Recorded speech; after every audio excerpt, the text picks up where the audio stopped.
Hello and welcome to this Million Tree Pledge new member interview. Today I'm really excited to have Becky and Isobel from Mando. And you guys are going to jump in with the question that I ask everyone right at the beginning, which is, why did you guys take the pledge?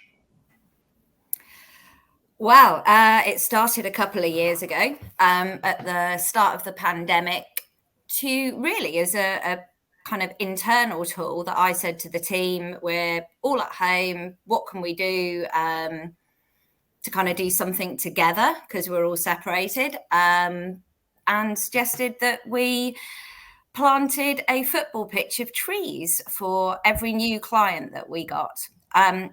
I got the idea from the National Trust website because they talked about football pitches, and I liked the concept of a football pitch because everyone can see there's one thing to say I'll plant a tree, but a football pitch of trees, everyone can visualize that, and it seems solid enough to me. It seems enough trees, not a couple of trees. So we actually got, if I remember rightly, 5 new clients in 2020. So it's like, this is quite a few trees. Mm-hmm. So started to look to see what options were available to us. And this was something that we as a company and lots of the team started to buy into and really like the idea of.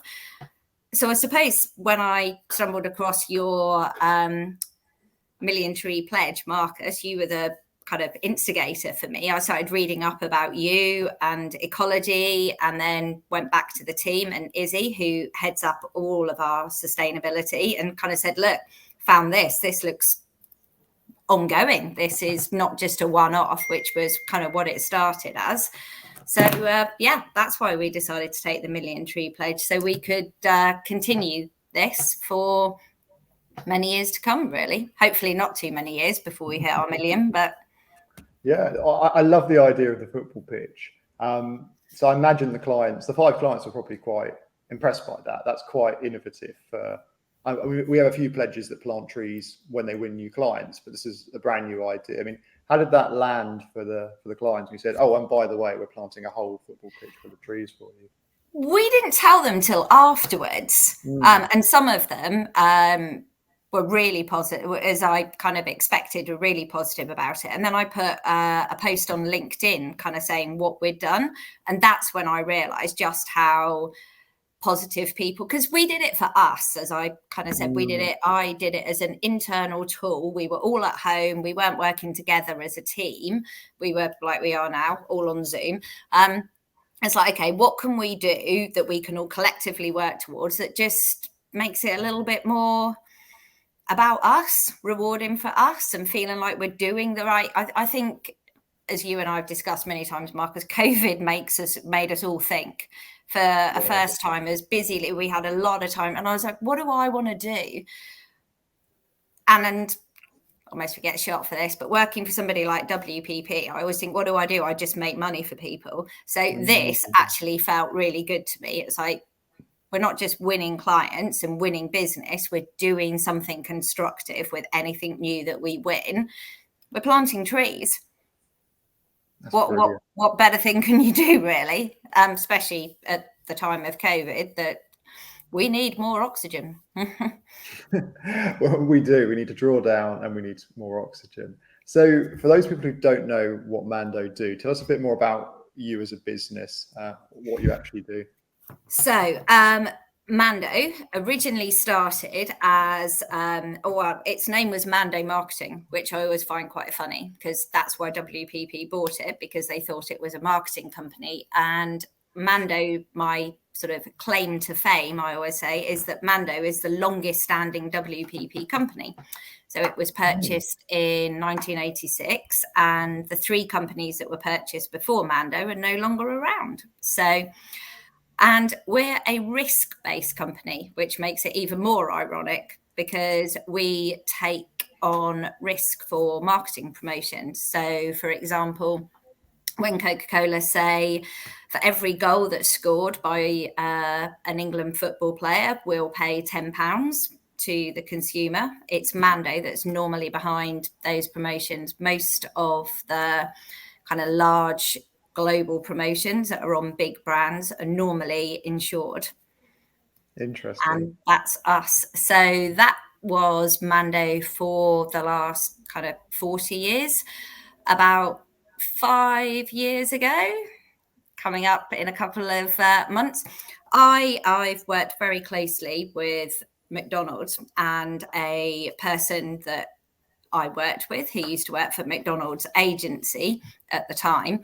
Her and I have always been very interested in data and why do people do stuff. And it always amazes me that brands run these great big promotions for lots of different reasons, but they never seem to actually stop and have a look at what worked and what didn't work and why did people do that, and spend a lot of time. I say to people, it's fascinating. You can put loads of promotions on beer brands that are generated towards men. Men are not redeemers predominantly. They might be the consumers, but they're not what we call the redeemers, the people that take part in the promotions. So I started having conversations with Charlie about redeemers and about the data and about how we could overlay the data that we've got from all the different promotions that we've run globally. So, for example, some of the promotions might be exactly the same promotion in 12 countries or 15 countries. And it always intrigues me how differently we in the UK are kind of mediocre respondents. I have a theory that if you're in Spain and Italy, we call it the manana effect. They'd rather go to the beach. So you can run exactly the same promotion and hardly anyone takes part. Put it in France and Germany, everyone wants to take part. They want to win that prize. They want to get whatever they've been rewarded. But to me, this is really insightful information. So Charlie is a registered data nerd, as she tells everyone. So Charlie and I started talking about and she came up with the name Munday Connect. So we'd connect the dots and connect the data. Nice. And we formed Munday Connect 5 years ago in a couple of months' time. And we're now up to nearly 30 people at Munday Connect. So it's going really well. People are actually now interested in the data and analysing how people respond to promotions and who those people are that respond to promotions. And Izzy's one of our account leads on Munday Connect, so she can tell you way more about it. Yeah, so we are a brand partnerships and rewards agency, and we specialise in loyalty and promotions as well. And as Becky quite rightly pointed out, it's all about data and identifying what our clients' customers' loves really are. We work across a number of high-fame clients. I personally work on Vodafone Very Me Rewards, and their big focus at the moment is around connecting their customers to the experiences, the things, the people, and the society that they love. And that last part is the most exciting thing, is a real trend that we're seeing this year in loyalty, is that sustainability is right at the top of the agenda for what people want from their loyalty programs. And we also are thought leaders on what Brits want from loyalty programs. So every year we publish a white paper which talks about the insights about what Brits really want. So that's something that we're really proud of as well. And we can talk a little bit about that later on and how that links to sustainability. That's really interesting. So you're seeing, if I understand correctly, a really clear business case for sustainability in terms of customer loyalty, customer lifetime value. And you're seeing this globally, or is it obviously there'll be some differentiation with some countries over others, but generally speaking, we're seeing that from the data. Yeah, definitely there is a global trend. I think our white paper specifically focuses on kind of UK data. But yes, it's really encouraging to see. I think for a while, there was a bit of a gap between intent and action. And we're starting to sort of see that swing now with the kind of younger generations who are more doers than, I'd say, virtual signalers, which perhaps my peers, millennials and kind of above, maybe are a little bit more guilty of. So it's really exciting. And I think, companies can't afford to be tokenistic with their kind of sustainability strategies, because Gen Z are kind of the first people to kind of call that out. So, it's all, from my point of view, looking quite positive in terms of sustainability. That's really good to hear, actually, because I think there can be a narrative about, among those who are uninformed, thinking big corporations aren't moving quickly enough, and it's because actually they don't want to put the resource in. They don't see it as actually there's a clear business case for it. But what you guys are saying is actually looking at the data, connecting the dots. Actually, that's not the case at all. That there is more movement in that direction, more from obviously the younger generations than the older, but everyone is moving in that direction. And actually, there's almost a first mover advantage in being bold, right? Absolutely. Which actually ties into why all of us here have taken this million tree pledge, because actually, it's so funny. There are agencies, and I won't name and shame, but there are agencies that maybe have 500 people and last year were shouting about planting 500 trees, so one for each employee. There are large multinationals that are doing a million trees themselves, but they have 60,000 employees, right? And then as pledges, we have, I think our smallest businesses has 5 team members, so that's 200,000 trees per team member. So and the disparity is massive. And of course, we're being quite crude, saying, well, let's measure it all in trees. Of course, we need to be racing to zero emissions and doing lots of things. But I think people are starting to see, gosh, if there's bold action, these people are taking it seriously. And that ties in what you were saying as well about the greenwashing, that people are becoming more informed, right? That they can actually spot it, whereas maybe 5 years ago they couldn't. Yeah, absolutely. That's really interesting. So I'm keen to know a little bit more about your personal stories, right? So Becky, you're CEO of Mando, and you've been there for a little while, I think. I'm being British understatement. I think it's around 20 years, but I'll let you end properly and tell your story, and hear about Isobel. Thanks.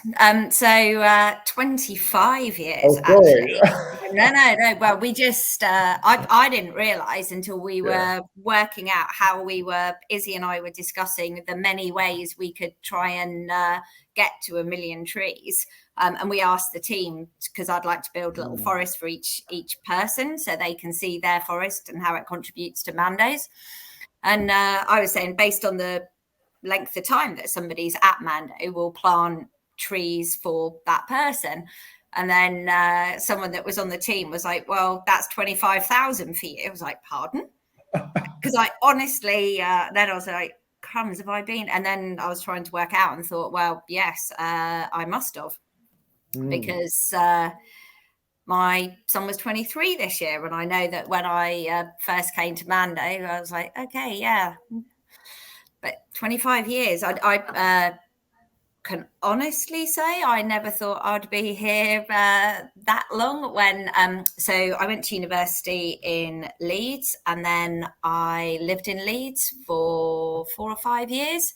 And then I wanted to move back down south because unfortunately my husband's father had died. He lived down here, and so did my parents. So we wanted to move back down south. And so, much to my father's amusement, back in the days of the Yellow Pages, I did a degree in marketing, and so I sent my CV and letter to all the people under marketing in the Yellow Pages, and Mando phoned and said, come and have a chat with us.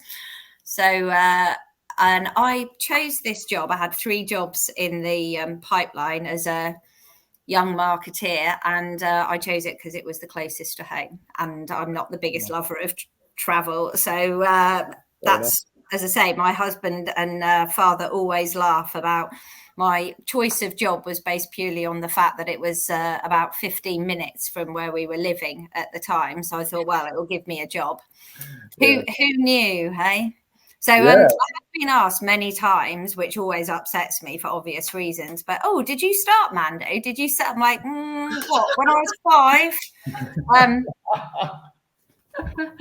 Note to self to get a facelift, but no, I did not start Mando. And if I had have sold it, then I'd be living somewhere much hotter by now and planting far more trees. But no, I've been lucky enough to be the CEO for 21 of the 25 years that I've been here. So I always say to my children, everyone says that people get lucky. I say some people work hard or are in the right place at the right time. So the guy that did own Mando and had sold it to WPP was coming up for retirement. And my husband persuaded me, being in recruitment, that because I'd never had a proper job interview, that WPP would be a good company to have a sort of full day's worth of job interviews. So I applied, and yeah, the rest is kind of history. I've stopped wondering. I relate very much to imposter syndrome when I first, because I was late 20s when I got the job, and permanently felt any minute now someone from WPP is going to phone up and say, terribly sorry, we have no clue who gave you that job or thought that was a good idea. But now I've stopped worrying that they're going to phone. So I have to say that's really impressive. Yeah, no, but I have to say it's really impressive that you were only in the business for 4 years before you became CEO. Like, that is remarkable, in fairness, if you think about it, that you know, and also I love what you say about luck, that, you know, you actually, a lot of people probably graduated with marketing degrees, but I imagine that hardly any of them would have actually bothered going through the yellow pages and writing to every marketing company in there. So you went out, you found it, and you obviously made an impression, because 4 years later you were the CEO rather than just the grad. So that's impressive, and you've stayed there ever since. You're clearly doing a good job. So wow. The thing I love, and I'm the other day, my sons, not often as late teenagers now, make your day. They're more used to being rude. But one of my sons said, I want a job like yours where you come home still really passionate about it. I was like, okay. That's because it is always different. We've always got new clients. There's always new challenges. There's something else to do. There's something new and exciting. I think that is the world of marketing. Yeah. And I would inspire people into marketing. I always, going back to what Izzy was saying earlier, what I found fascinating, my oldest son's just graduated, and listening to especially the girls that kind of talk to me about the jobs, and they've got some pretty impressive jobs lined up. They are choosing which company they work for based on their sustainability policy, which I find absolutely, I mean, I said to Izzy when I was talking to her about it, I said, it just wouldn't have even been on our radar to have asked that question even 5-10 years ago. Nobody. And I think totally with regard to the agreement, they're not, they want the truth. Yeah. They're not, I'm not going to name and shame, but they are not impressed, and they will vote with their feet. Way stronger opinions, because we've encouraged that as parents, that you need to speak up, and they are. They see people of their age standing up and as I say, voting with their feet, and they're going to do the same. I think it'll be, going back to how we break our data down, obviously we break it down into age profiles. And with Izzy on Vodafone, you can see a massive difference in how people respond based on age. And I think it's and that's not including Izzy, but my age group will go, I don't think that's a good idea, but we don't really do much about it. Some people do, but that's really a minority. That, for example, you and I kind of taking the pledge, we're still in the minority of people that are enough to say, I want to do something really about this. I think it will be a complete switch. The 20-year-olds, it will be the minority that aren't doing anything about it, which really incites me. That's I want to hear a bit about Izzy's story, but actually it might segue on to, you know, I'll come back to this, Izzy, but this is a beautiful segue onto just how inspired, because you said before we press record, Izzy, how inspired you are by young people, because obviously you're dealing with them, and actually that gives you hope for the future with actually tackling the climate crisis. So I'd love for you to speak to that if you're okay with that. Yeah, of course. I mean, I think as we said before, I'm so grateful for Gen Z, because they have definitely been the hardest hit kind of in so many ways, financially, you know, the job market, etc., and obviously the massive climate crisis. But they will prioritize community and kind of doing good over personal greed.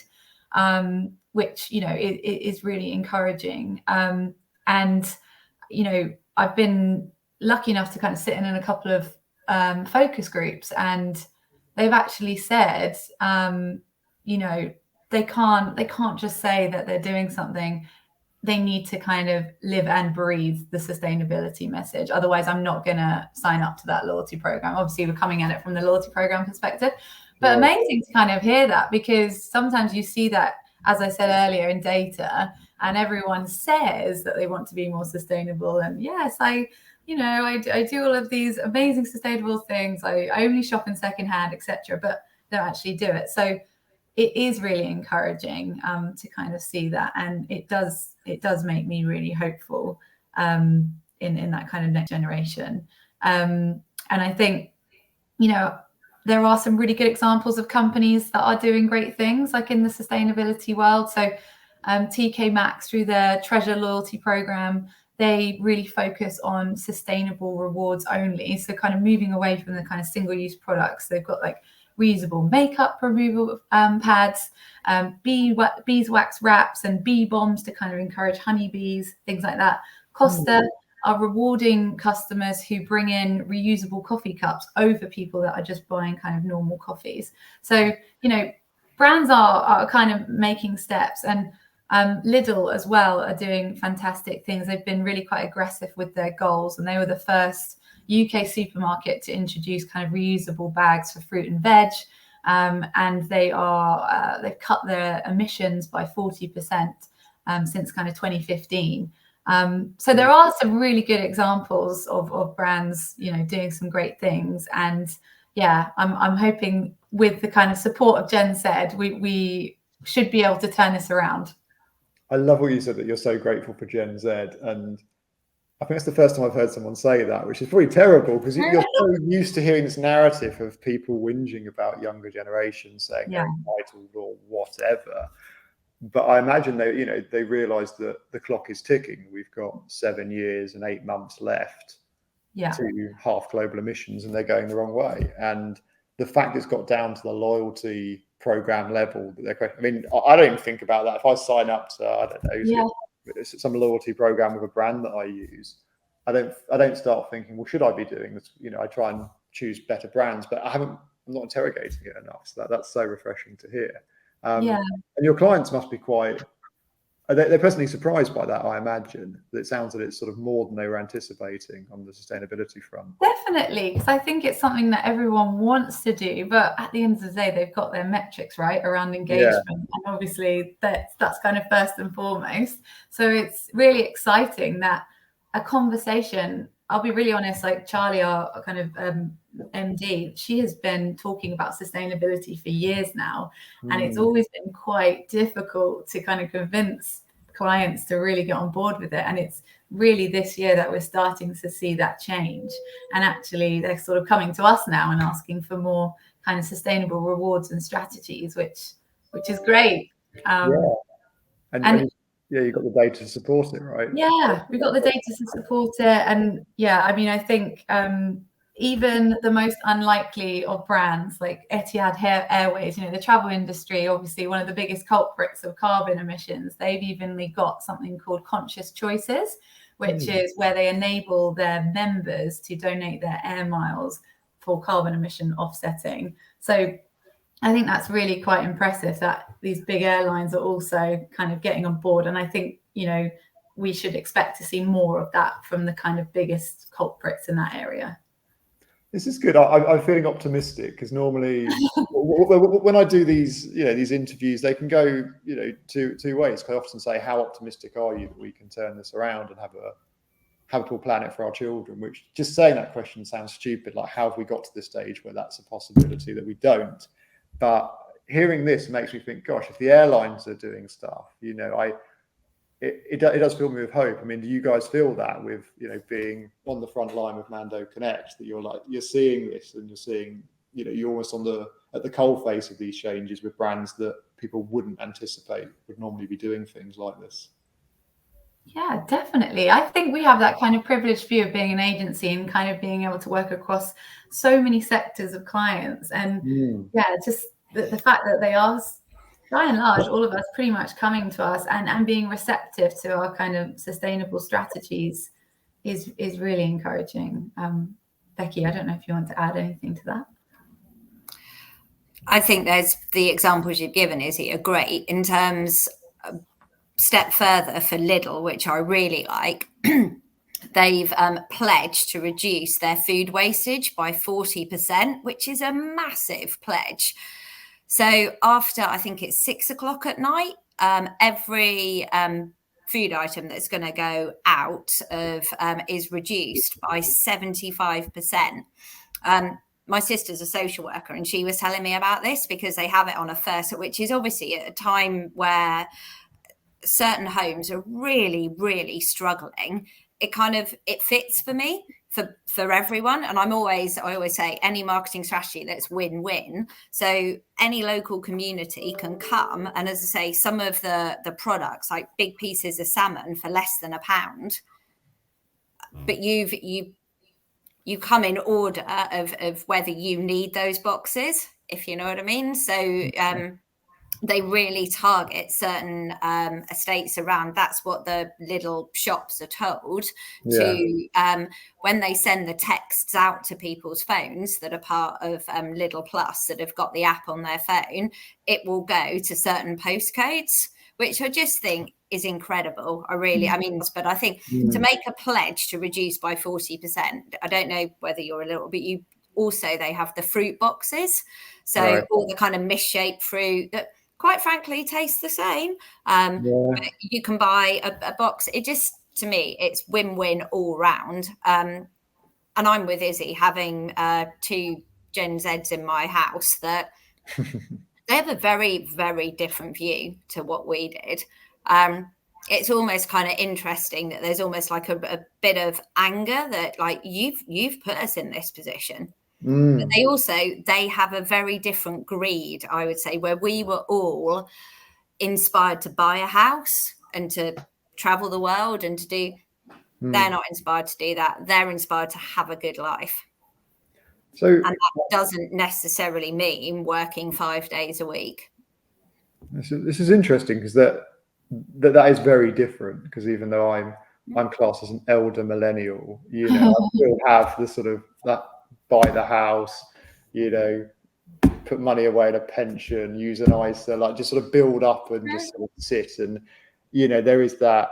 I was born in the 80s, right? Maybe there's that sort of things. But why do you guys think these guys are so different? Is there any data points? And obviously you've got, perhaps, Becky, more anecdotal data of living with Gen Zs. But I mean, what do you guys think? Why are they so different? Is it just the circumstances are just forcing them to look at it? We're shaped by our circumstances, aren't we? You go back to, you were saying about your granddad and how his life was shaped by, my father was born straight after the war. So I feel privileged that I grew up in what I used to call the good life house, that we had chickens and they grew everything in the garden, and it was all about not wasting anything but eating properly. And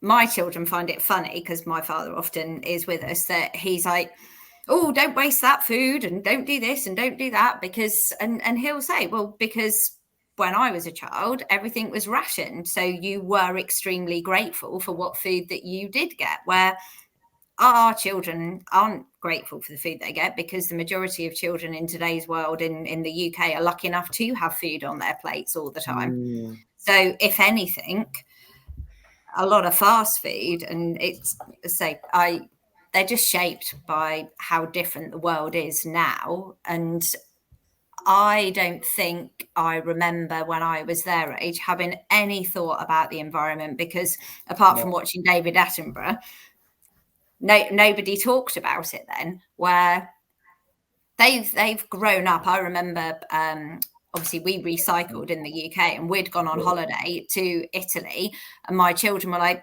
where's their blue bin? I was like, what do you mean? And the boys were like, well, everything goes in, they haven't got the right bins here. And it suddenly became, I was like, crumbs, they obviously don't recycle. But that's all my children had ever known, that you put stuff in different bins, where to us, because that had been a change in behaviour, hadn't it, to start segregating your rubbish. When I was a child, it all went in the same bin, and it kind of still did in Europe. I like Izzy, I think, and we really see it in the data.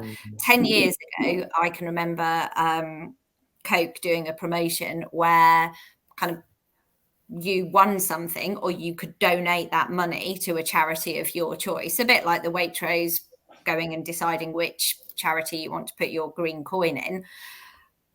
And I remember being absolutely horrified that like less than 0.000 kind of 1% gave it to a charity. Everybody kept it. Anyone that won any money, as I say, it was, and I'd love to see that promotion run again and see how different, because I did a promotion a couple of years ago where if you bought a fridge, 50% of the cash back went to you and 50% went to the food bank in your postcode area, which I thought was a lovely idea on buying a fridge, a obviously very planet destroying object. The redemption rates were through the roof, because I think that consumers really like the idea. If I buy this fridge, I'm going to give £250 to my local food bank. That's a nice, good, feel good factor, isn't it? Which I think we are now in tuned, and certainly our children, to be kind. And I guess the data, what's fascinating is all the data you guys have got is you can, like you say, compare it historically. And you can say, here are the trends that actually we're moving into an era of kindness, purpose over profit. I think we're seeing, I speak to, all these different pledges, and everyone's seeing it, in terms of just by taking the pledge, the knock-on impact it's having on their staff, their community, everyone. It's actually, people want to be part of something bigger. And they feel that actually a business should be giving back rather than just taking. I think, nodding back to the 80s and greed, Becky, like where it was just about, just dominating. But no, you guys have left me with some hope, so that's really good. We're hitting the half hour mark, so just quickly. So if anyone wants to get in touch with you guys, they can just come to the website. Presumably, they can add you guys on LinkedIn. But what sort of businesses, is it mainly just sort of large behemoths you work with, or the medium-sized businesses? Is it anyone that's doing promotions and wants data on how best to structure those? So one, managing the risk, but two, also looking at if a sustainability angle would work, or how best, so people watching go, right, I love what these guys are saying, how can I make this work for my business? So there are two very distinct sides. So there is the promotion side and the risk side, but there's also the loyalty side, which is Munday Connect. So how do I make my consumers more loyal? If someone has a question like that, whether it be as big as the Vodafone Very Me campaign, or we also do work with a small breast cancer charity called Copperfield. Don't know whether you've heard of them, but we're looking for another. Well, actually, I'll let Izzy tell you. We have it's Izzy's idea. So no, our idea. We would like to do some pro bono work for a client, such as ecology type of thing. So a small brand that we believe wholeheartedly is giving back, and we'd like to help them for free. So it doesn't have to be the very big clients, because our portfolio of clients is excellent. I couldn't be happier. But I'd really like some small, medium clients, because I think they have a lot to give to. Most of the partners that we look for to support the big brands are normally small companies. Again, 2 years ago when we did the tree pledge, I kind of said to the team, when we're looking for partners, I really, really want to support small businesses, because I personally believe that they were hit the hardest with COVID. A lot of the, especially small traders, and that's where we're going to get some unbelievable kind of like new, insightful ideas. So it's obviously predominantly B2C brands that want to increase loyalty. Is there any B2B? Because also, B2B have clients that that want to increase lifetime value there. Is that something you guys do as well? Yes. Yeah. Okay. Yeah. That's exciting. I think, well, hopefully a lot of the pledges are watching this, because a few I can think of that I should definitely introduce you to, because I think that they could really use your services, and they're obviously doing a lot of good because they're planting trees too. So that's well, we're hoping to get our pledges on board. As I've said to Izzy, being part of a network the size of WPP, there's certainly an enormous number of potential pledges for us.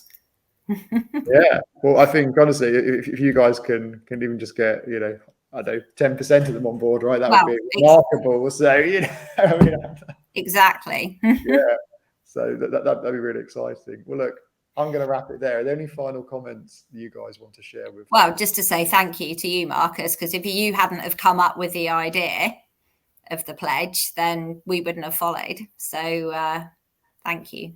Yeah, well, thank you for you guys for taking it. And I mean, this is what makes it just so amazing, is meeting like-minded people. So in a way, yeah, COVID's brought us together and given us space to focus on doing something purposeful. So Gen Z will like us, hopefully. We'll see. We haven't done it all yet. I think they will. Wonderful. Well, thanks for your time, guys. Thank you. Cool. Thank you, Marcus. Cheers.